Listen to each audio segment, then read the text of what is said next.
Hello, everybody, and welcome back to another episode of Astrological Intentions. I am your host, Alex Reevy, along with the emergency expert herself, Sandy Reevy. Woo, boy, that was close. And it is episode 256, June 19th. Let's get right into it. In the transits, we have Sandy's astrologically interesting day and favorite day, June 19th, Jupiter sextile Saturn retrograde. As a matter of fact, I'm a no-nonsense person these days. Tuesday, June 20th, Venus in shadow. Approaching her retrograde phase. Wednesday, June 21st, Sun ingress Cancer. Summer solstice. And Mercury sextile Mars. Understand quickly. And Saturday, June 24th, Mercury sets as a morning star. Into the underground on a secret mission. And Sunday, June 25th, Mercury square Neptune. Verify before you believe. And in Talisman Times, Sandy has finished 3 and some more surprises upcoming. And on the horizon, we have our July forecast coming up on the 24th, as well as a very special Venus Star Point Talisman workshop. And in our house, following a recent family emergency, Sandy and I are going to discuss the events and how grateful we are for the successful outcome. Stay tuned for this episode of Astrological Intentions. I say go do you. Now travel far, share your stories and earn your scars. It's you. Say you are the one you will answer to when this life is done. Don't waste a minute, jump in the river. Wash yourself clean so you can deliver you. The story of you, the story. Hello, emergency expert. Whew. I mean, at the drop of a hat, you never know what you must be ready for at any time, all times. Right. And that's pretty much the lesson of life that we get sometimes in those very quick and never planned events. So for all of you listening, there was a recent family emergency that happened, and we will discuss that in our house. But just as a quick precursor, there is a happy, happy ending. So let's move into the top of the episode, where I love to go direct to all of you listeners. Thank you again for sending in your feedback, your messages. We read them all and we adore them all. So keep them coming, please. You can always email me, alex@intentionbeads.com, or head over to wherever you listen to this podcast and give us a written review, because those are always the most helpful. We received an anonymous message from a friend. Let me see if I can figure it out. This person was finished with a recent reading and said, "It is always so interesting to learn about the roles of celestial bodies in our lives. Thank you so much." Oh, I can't. And also, thank you, everybody. Again, this podcast does mean so much to us. It means even more when you're engaged with us. So please email me with your feedback, whatever it is, or questions, because we'd love to answer those here on the podcast. So without further ado, let's get into the transits, where we start off the week today, Monday, June 19th, with your astrologically interesting day and favorite day, all wrapped up into one. Jupiter sextile Saturn retrograde. Right. So Jupiter is in Taurus. Jupiter's in Taurus the rest of the year, and making a sextile, a nice 60-degree aspect to Saturn, who's retrograde. He just went retrograde in Pisces. So there's reception here because Jupiter rules Pisces. So with reception, it's a really nice communicative opportunity for them to discuss. And these are the two superior planets, right? They don't move quickly. They move slowly. Jupiter moves a 12-year cycle. Saturn's even longer, a 29-year cycle. So when they can meet up in any aspect, and just as a quick aside, their last aspect was in December of 2020. Right? That seems like a long time ago, right? It does. It feels like an eternity ago. So this is their first aspect since they conjoined together at 0 degrees of Aquarius, which begins a new 200-year cycle of air economy, air quality, right? Share, air share, about societal structures and, what is good for everyone in the human race. So we'll be in that for 200 years. All right. Bring it on. But this is the first aspect that they've made to each other. And again, as I said, with reception and a sextile, these are two good, nice, blendable qualities that there's not a harsh aspect between them here, nor, and with reception, we say, oh yes, one is listening to the other. They're willing to work together. Now we're only going to get one pass of this, even though Jupiter will start retrograding in September. Saturn is already retrograde. They will not come together. They will get really close, but as we say, no cigar. They will get really close in February of 2024, but they do not aspect one another by exact degree. And so when I call this as a matter of fact, again, as a matter of fact, these are the true statements, right? It's Saturn. I'm a no-nonsense person these days. Now, just really interesting, you're able to make solid gains. You're able to prune the excess. There's a need for freedom through Jupiter, but with a daily accomplishment of Saturn. So what is your freeing vision that you want to excel at or gain, right? Jupiter, wisdom, international travel, finding different cultures, find different beliefs, finding different spiritual mechanisms that you accomplish daily. So it's a practice. When we say practice, it's so funny when you say, what practice, like a doctor. I've been seeing a lot of doctors lately. We'll tell that in the emergency, our house thing. But, it's something that you do on a regular as a practice. So, you can see what works. You can see what will work. And I really like this for, your brother, my son, who had this emergency, he has this going for him in his chart as well. So, I just want to make mention because, like, as I mentioned, these are the two superior. These are planets that kind of separate.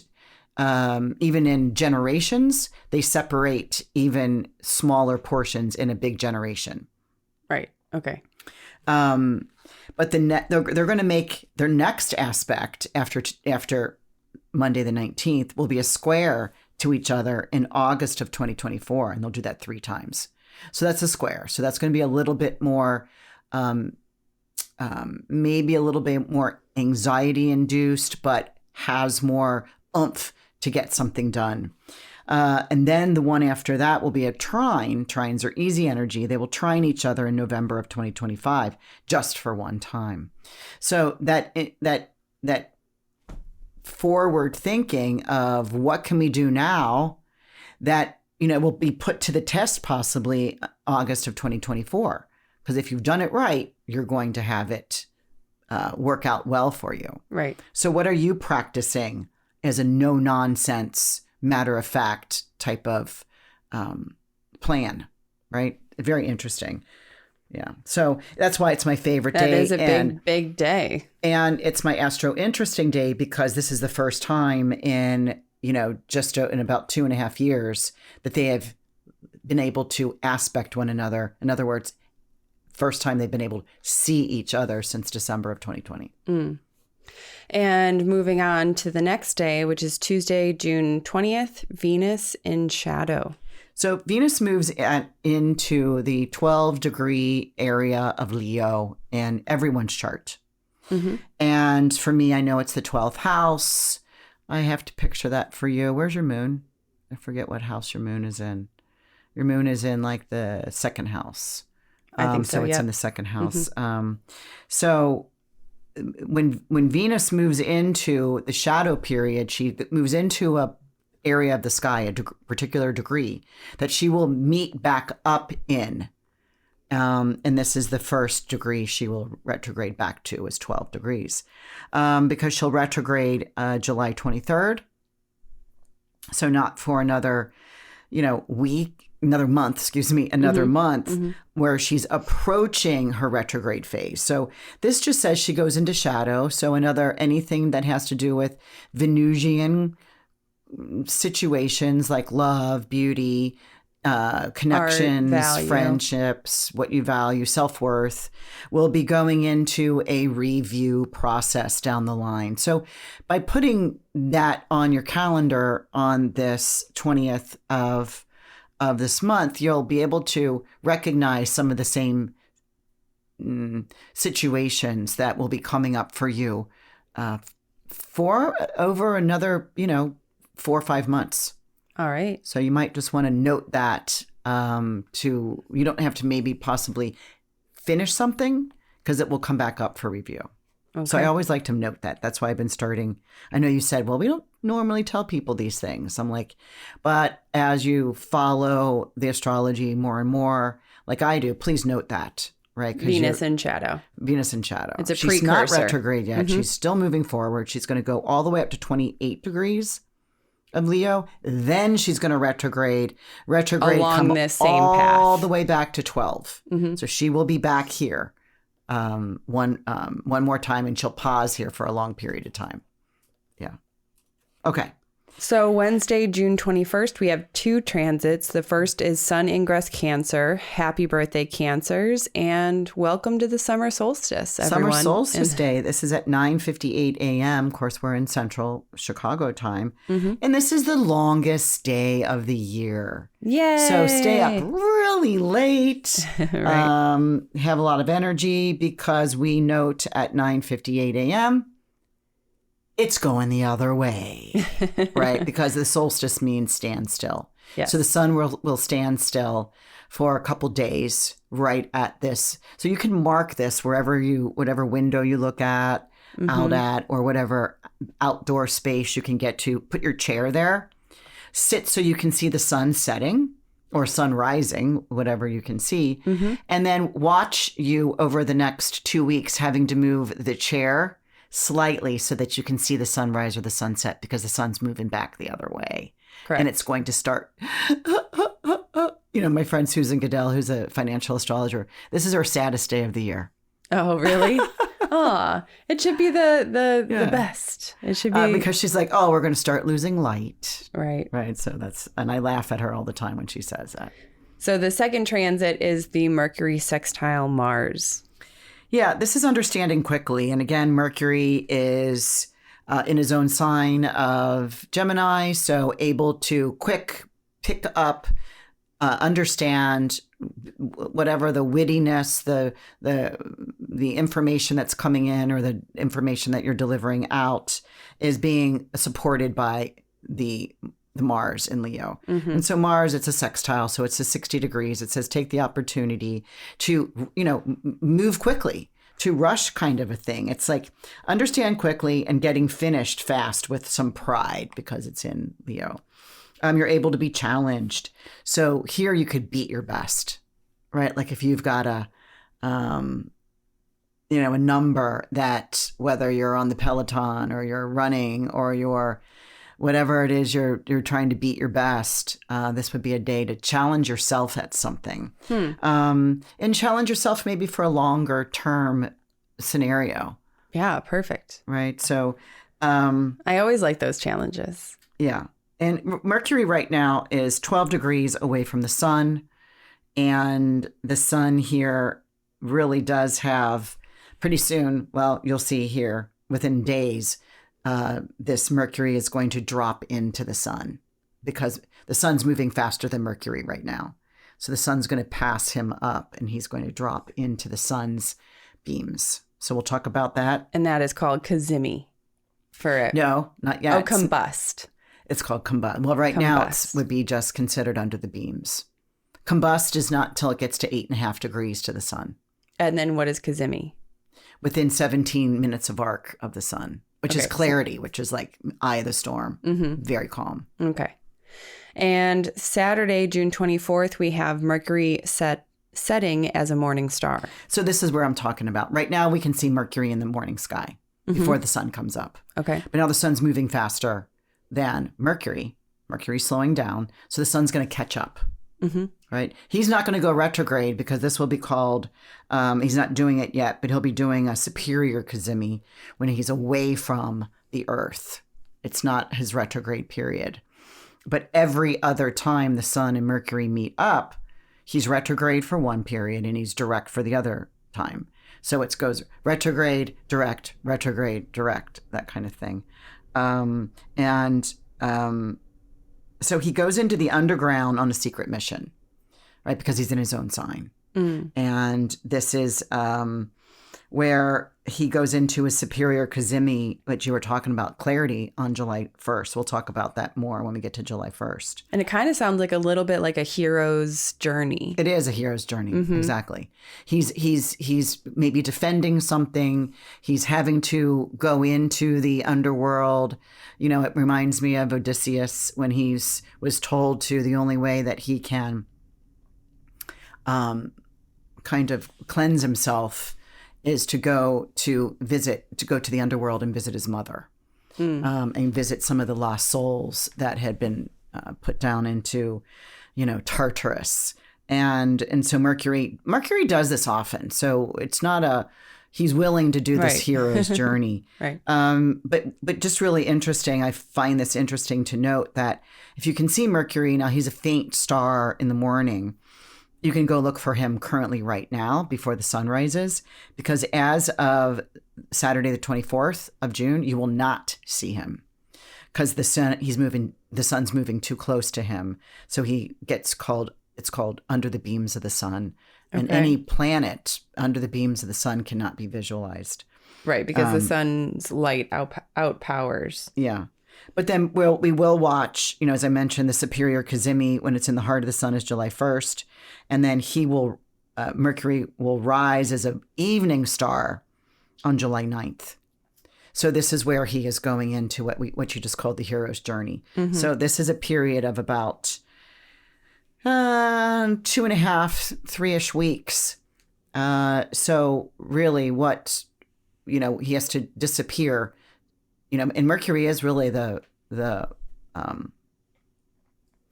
psychopomp that can go into the underworld and give messages to, Hades, and bring Persephone back up into the world. And tell me what that means. The psychopomp? Yeah, he's able to move from the upper world to the lower world because he's the messenger of Zeus, messenger of Jupiter, messenger of the gods. And repeat that word for me. The psychopomp. Huh. Never heard of it. Yeah. But cool. So, all right. Well, that's going to be very interesting. And Sunday, June 25th, we also have Mercury squaring Neptune. Mercury is busy. Ooh, and he's now squaring Neptune. So verify before you believe something, right? This is misty messages that are unclear because now Mercury here is under the beams of the sun, almost combust. So don't speak that which you don't know to be true. Right. And hearsay. What? That is very interesting because I just had this conversation the other day when I kind of nonchalantly said something thinking that, oh yeah, it's true because I feel like I've known that. There's this, one of my favorite jazz singers, Melody Gardot, is coming in town. And I said, oh, well, Melody Gardot hasn't had a U.S. tour in years.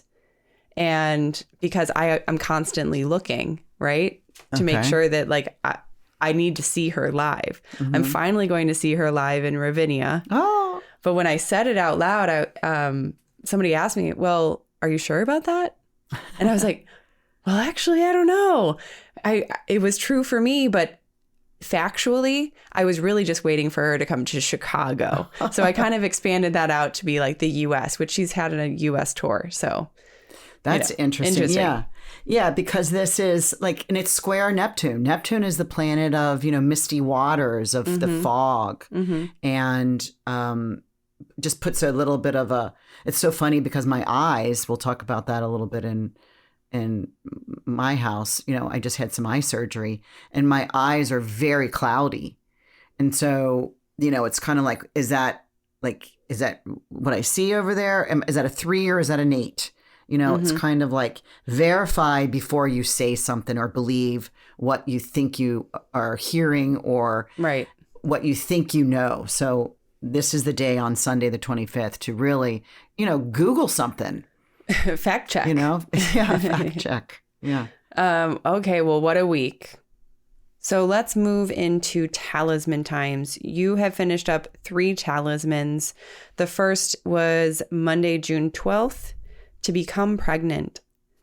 Right. And that sold. Okay. And Tuesday, June 13th, to improve health and wellness. This one sold too. I like this one. My daily practice is one of healthy support. By following this plan, I increase my strength, durability, and vitality. My body loves this. Yeah. Yeah, that one sold. I mean, there's rare. The fact that I can do pregnancy talismans are rare. And the health and wellness. health ones always sell first. So if you ever see that in a pre-sale, anyone, grab that. If you see any spiritual protection or physical protection, those go first. Pregnancy, if you're looking for that, those go fast. But health, because that is always something that we need to have on our shelf on our side. Yes. Yeah. And Sunday, June 18th, to publish my writings. And that one sold. Wow. Because it's Mercury 3 and out of Gemini. 3. Yeah. All right. Mercury and Gemini is about, you know, putting together your words in order. Mm-hmm. And the upcoming talismans are going to be a surprise for next week because there has been so much going on that we have not had enough time to really. I know that there's something going on in a couple days. I just haven't written them. So those will be surprises, and I'll put those up on the website as pre-sales. Yeah. Yes. And don't forget that our talisman of the month for June is to increase good spirit. My values, hopes, and wishes expand as I engage in humanitarian efforts. We are all elevated. This is a Jupiter in Taurus talisman. Go ahead, click that link in the description if you want to check out this talisman. You get it on sale and with a shipping credit. So it is a double benefit to you. And we love offering these talismans of the month up for you all listening. Let's move on to the horizon, where June 24th is our first event that's coming up where we want to discuss, because Sandy and her colleague Susan Goodell, a financial astrologer, are going to be giving you the entire month of July forecast astrologically, and also a printable PDF for you to download. If you want to watch live, go ahead over to our patreon.com/chattingwiththestars. There you can find a free Big Dipper trial, and go ahead and join us live for that while we record it, where you can ask questions. You can even ask personal questions during that time. Okay, so let's also mention, too, that we have August 13th is our upcoming Venus Star Point Talisman Workshop. The cool thing about this Talisman Workshop, even though they are all very cool, the discoverer of the Venus Star Point, Ariel Gutman, herself is going to be making a cameo, a presentation to us all during this talisman workshop. She's even going to be getting her own talisman earrings herself, and it's very cool. So tell me a little bit about this. I know we've been discussing it the last couple of weeks, but give me something new. So she is the author of the Venus Star Point book, workshop, worksheets, everything. She been following this for the last 20 years. She lives in Greece, and I went there to get my diploma, and we walked the shores in Naplio and discussed doing a Venus Star Point ceremony. And here we are. This is the first one that we've been able to organize since then, because these happen every 9 months. And she's going to come on, tell us about what a Venus Star Point is, and what this one at 20 degrees of Leo means for us all. Right. Then if those that arrive early or sign it up early for the Talisman workshop, that she will be able to have a chance to look at your chart and Wow, make a that's few pretty cool. comments on what this is for you. I will look as well and make some comments on everyone. But she, because of her schedule, literally she's booked for readings until I think she said October, November of this year. She's that busy. So, Right. Because this whole Venus star point that nobody really knew as a thing has been really erupting because she's just been, teaching and talking, and there's more of us practitioners in the world that are following it. We get together once a month. We talk about, about what this means for the world and individuals. And so there's more and more of us that are taking this as steering the Venus star point. So people are hearing more and more and more about where's my Venus star point and when will my blah, blah, blah, my sun get, clipped for it to blossom. And these are all beautiful things. It's all the Fibonacci series. It's the golden ratio. This is the Vetuvian man.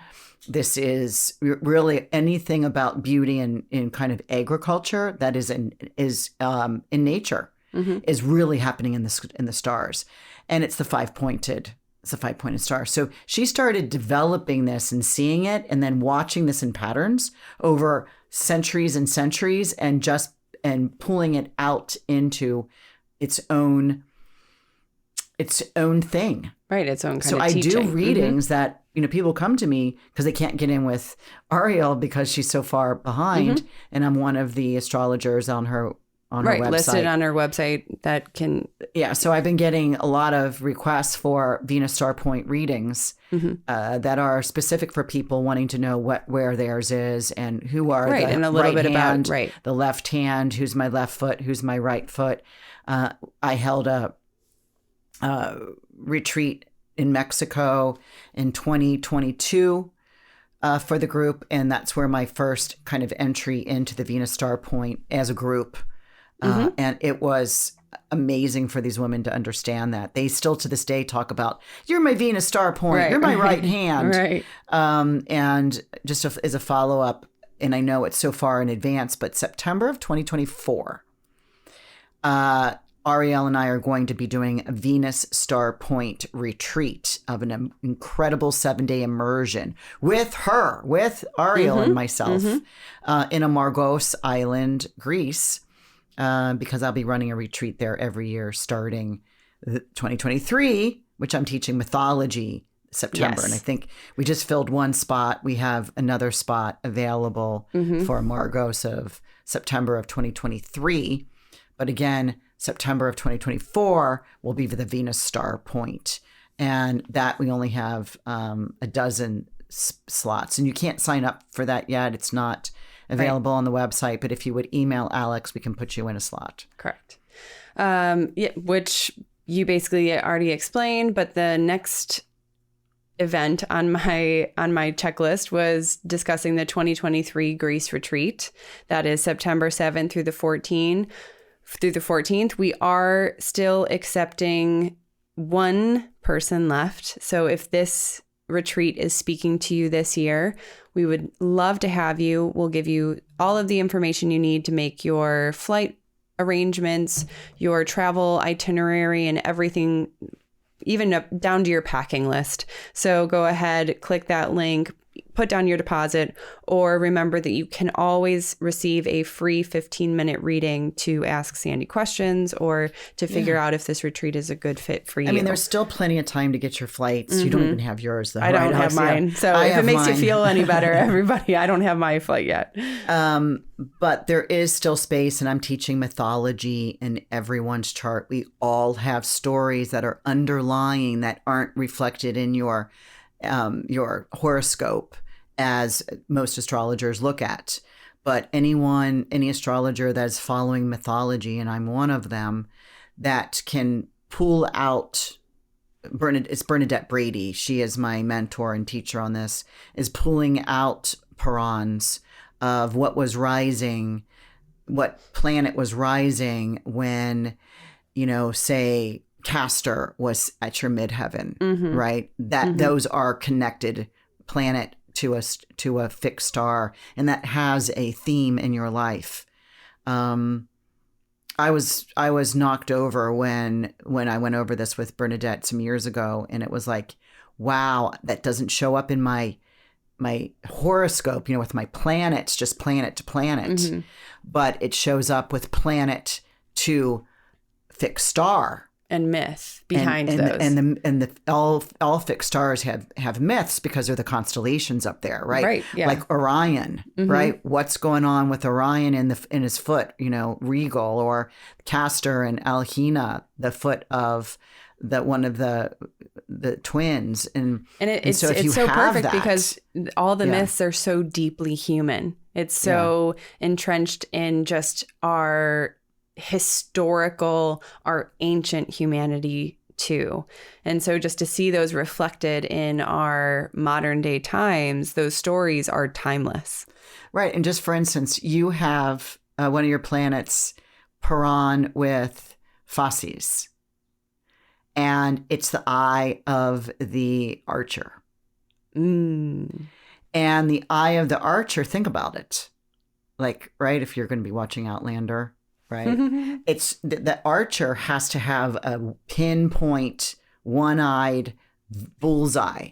And so oftentimes, and when I was doing that for you, I was like, oh my God, that makes so much sense because there's so many, like I can do multiple things at once. You have to finish one point of focus. I do like doing that. At a time, which then you get a complete boom right into the bullseye, right? You get that incredible focus. Well, I just told that to you for the first time, right? You didn't know that, right? Yeah. So does that make sense to you? Yeah, and I feel like it's a struggle sometimes between the two of us because you like to go in so many different areas, and I really just want to focus on one of those. What's the priority? What's the most important? And sometimes you take way too long on those things, in my opinion. Nope. In my opinion. Nope. So just to know that, right? Like now that you know that, right? To have a bullseye vision of what you need to hit. Perfect. And I'm going to remind you of this during our next meeting. So so there's a lot of that for everyone. Very cool. Yeah. Of course, we would love to have you join us for the Greece retreat, where we're going to be discussing all the myths and fixed stars in your chart. Remember, September 7th through the 14th of this year, we would love to have you go ahead and click on that link in the description, and we will see you there. So now let's move into our house. It was a chaotic, felt like an earthquake had hit, recent family emergency. So I don't know where we want to begin here, but I do want to just preface, I don't want to stress anyone out during this story. Everything is okay now. So where do you want to begin? Well, and you know what? I was watching my chart too, because Mars, right? Mars, the planet Warrior. of war and sharp things and blood, right? It's a red planet. So it's of blood. It was making a square to my natal Venus. And those are not easy. Those are not easy. But I was visiting with my mom. I've been down there for about 3 weeks. My mom's doing great, recuperating from her 2 fractures of her pelvis. She's driving. She's going to her card games. She's doing her own thing. She's going out to dinner with her friend. She's doing everything on her own. Right. And this is really the first time that I've seen you in person, and it feels like a very long time, aside from when we went to Tampa to do the show together. And that's the last time that we recorded together. But the previous time before that, when we actually had these nice microphones, and our avid listeners are going to recognize, I bet, the sound quality difference. But the last time we recorded on these microphones was March 13th. The day before I left for Bali. Yeah. And then it's been a whirlwind since then. It And really has. We're now middle of June. Okay, so you go So ahead. yeah, it was last Sunday. I went to church with Mom and saw my brother and my sister-in-law there, and we were chatting. And one of my mom's good friends, he's a doctor who knows Andrew and knows him from Being a child. Yeah. well from Naples, because he belongs to Oh, RP. that's right. That's right. He belongs to Royal Point Siena, where Andrew was working for a while, and we were just chatting about Andrew. And I get home and I'm plugging in my phone in. I get back to my mom's. We're going to make, breakfast. And she's talking that she'll make the eggs and I'll make the this. And I plug my phone in because it was almost dead. And I see that I missed a call from Rachel, my daughter-in-law, 10 minutes earlier with no message. And I'm like, Sunday morning? So I call her back and she goes, I just want you to know that I called the emergency. I called 911. Andrew passed out and he's throwing up blood and it's a mess. It's all over, blah, blah, blah. And they're on their way to the emergency room. I just wanted you to know. I threw some things in a bag. I said, Mom, I got to go. And thank goodness I was in Cincinnati. He's in Louisville. It was an hour and 45 minutes. I bat out of hell, drive down there, getting messages from Rachel. They're moving him to ICU. He needs a blood transfusion. He's sick. They might have to take him to surgery. Just all this. They can't find where the blood is coming from. Just a mess. I put in the wrong hospital, and I go half hour out of my way and I find a place to park and I run in and ask where the emergent downstairs and just get all this place. And I'm like, Andrew Reevy. And he's like, I can't. I'm like, you're spelling it wrong. It's RUE. You're spelling it wrong. It's number 23. He's in emergency room. They're like, he's not at this hospital. I'm like, oh my God. He was at this hospital. Norton has multiple locations. Neighborhood. And I had passed the exit a half hour earlier. Right. Ouch. I'm like, oh man. So by the time Rachel calls me, she said, he's not in ER anymore. He's up in ICU. And I'm like, I used to work in a hospital for 26 years, right? 26 years knowing the difference between staying in emergency for a long period of time until you're stable versus getting immediately admitted to the ICU, right? Intensive care. And I was freaking out trying to get this new address, get up there, walk in. He's in intensive care. And I really didn't know what I was going to see, but he was alert. He was awake. He was on monitors. His heart was 144 miles per minute, way high. His heart was pounding out of his chest because he had lost so much blood. That the oxygenation wasn't adequate for his size or his organs, right? Oh my God. And then they were like, okay, they come in, they're going to go ahead and take him to surgery. And they do, and they find he's got some Mallory-Weiss tears that had stopped bleeding on their own. They did not have to staple him or cut open his abdomen. Or cauterize him. Or cauterize it. They stopped on his own. And so he, his low blood and his hemoglobin and everything that was just tanking kind of stabilized. And within some time, he was able to go home. So his dad and myself were there. Of course, his wife was there. And we just got back to their place and just, fixed things up and did laundry, and I'm cooking and cleaning and just organizing to make just a really easier lifestyle for, some food and, grandma's potato soup, things that will be, because he's on some acid reflux medicine, some coating of his esophagus. And he was a lucky duck that his wife happened to be there because the week before he was too busy at work and couldn't get off to go to a wedding that she went by herself. It was an out-of-town wedding that you were there for, right? Right. So he couldn't go. She left without him because he was busy working on a tournament. Thank God it didn't happen that weekend. Right. He could not have done anything for himself. No, and he passed out, and he was losing so much blood at such a rapid rate that it could have been terrible. Fatal. Yeah. And so weird, synchronicities, folks, right? Pay attention to their blessings because she was supposed to go into work that morning to take over someone's shift, and she would have already been gone. But an hour before this episode occurred in the morning, around 9:30 in the morning, she got a call from the girl that she was taking the shift. And the girl said, hey, listen, that thing that I was supposed to go canceled so I can take my shift back. And Rachel was like, yeah, man, take your shift back. And so Rachel didn't have to leave to go into work. Right. And she was there for Andrew passing out. Right. And when he passed out into the shower, which is he has a walk-in shower with these glass doors. The doors fell off made a big commotion. And that's when she heard and rushed over, and wow. And she was freaking out. Eyes were rolling in his head. And he's a big dude. So she was able to call 911, address the emergency immediately. She saved his life. Really, she did. And it was, for as terrible as the situation was, I can't even express my gratitude, our gratitude for the way that it all turned out, because it could have been fatal. It really could have been it